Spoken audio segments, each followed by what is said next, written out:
In the depths of Egypt's underworld lies the third gate, a place even gods fear to tread. But what if this gate is more than just a myth?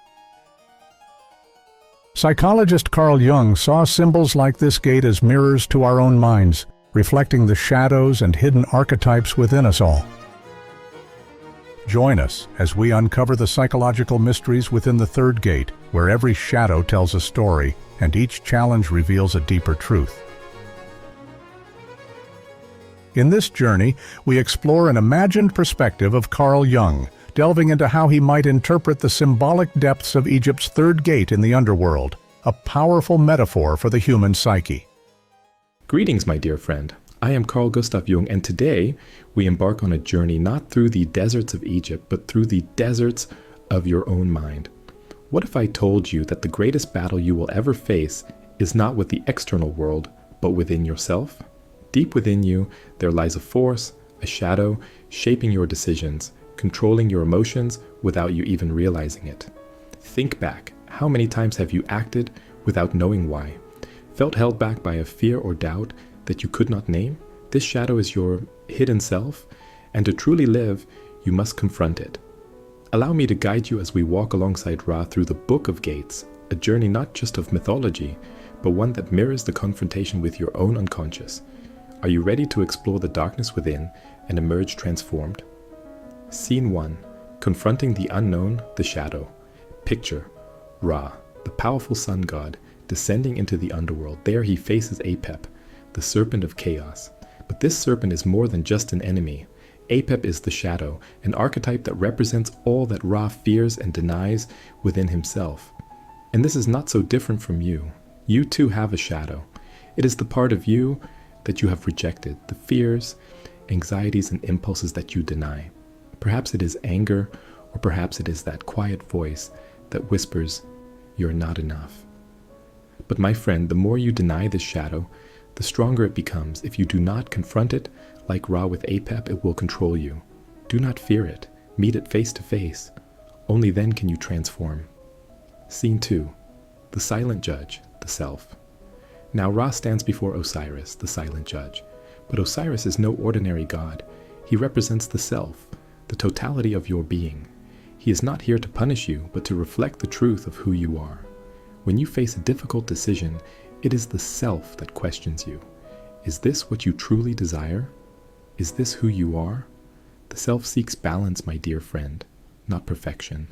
It asks you to integrate all parts of yourself, the good and the bad, the light and the dark. Osiris reflects not your actions alone, but whether you have faced the parts of yourself you have long ignored. It is through this confrontation that you become whole.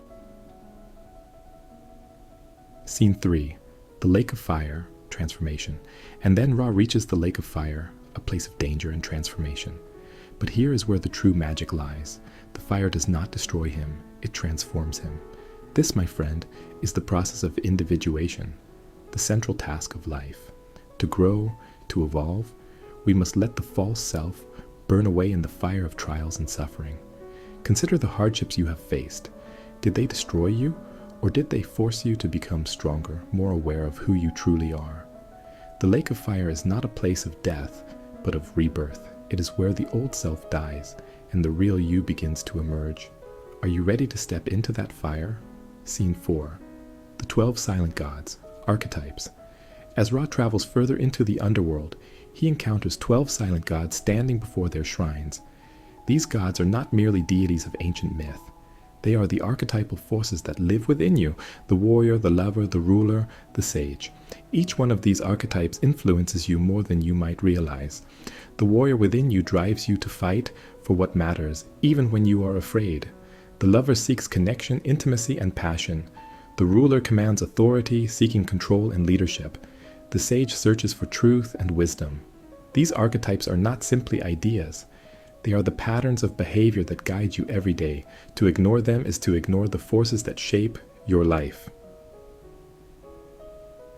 Scene 5. The final test, the passage of lost souls. Ra's final test is the most difficult. The path grows narrower, the walls close in. The lost souls reach out, their silent screams filled with regret, longing for resolution. These souls represent every trauma you have not healed, every regret you still carry. They are the unresolved parts of yourself that haunt you, keeping you from moving forward. But you cannot outrun these parts of yourself forever. You must confront them, face the pain and the regret, and only then can you continue on your journey. The final gate is the hardest to pass through because it requires you to look back, to see everything that you have been afraid to acknowledge. But only by confronting this can you be free. Conclusion: the journey within.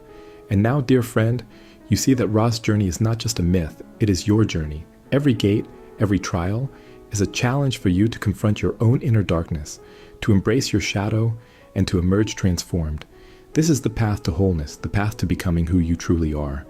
But make no mistake, the journey is difficult. Most people will never complete it. They will remain trapped by their fears, their insecurities, their shadow. But you have the courage to go deeper, to face what others deny, and through this confrontation you will find not only freedom, but transformation.